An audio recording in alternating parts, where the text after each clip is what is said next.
Welcome back. If you didn't know, it's Africa Month. We celebrate Africa's achievements, African perspective. Well, look at what it means for the continent, how the occasion has evolved. Also discussing the South African presidential inauguration, which, by the way, coincides with Africa Day on the 25th.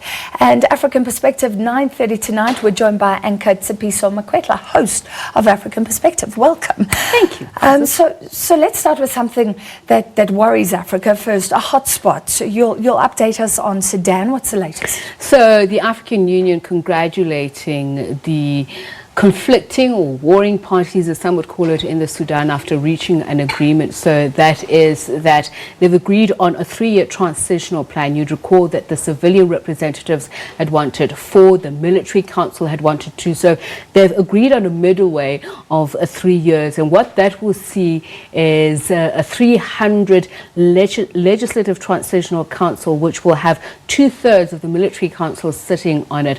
There's not been yet agreement on who will be the caretaker government or the caretaker authority up until then, but that is what's happening in the Sudan at the moment. So Omar al-Bashir held power for decades. Then the generals, the military took power. Civilians said, no, we want democracy. So I guess everyone will be watching. Can these generals give up that power? And as you know, Francis, that there's still a lot of resistance, especially from the civilian representatives. There were reports of a shootout at the spot at which the protesters have been holding their protests in Khartoum. Apparently, reports say one person has died because they're still distrustful to some point. But we must have hope that the two parties have met each other halfway. The African Union praising them for this, and the Declaration of Freedom and Change forces saying that they are willing to work with the military council to reach some sense of normality.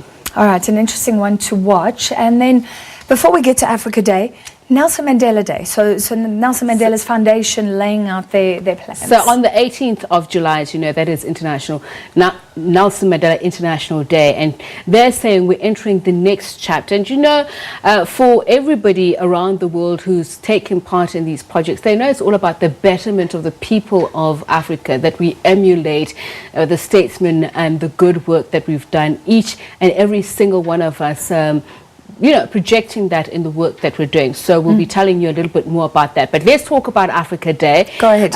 That is going to be our focus today. As you know, South Africa has just concluded its elections, its national provincial elections, the victor being announced as the African National Congress, Cyril Ramaphosa being the face of that campaign, and he will be inaugurated on Africa Day on the 25th.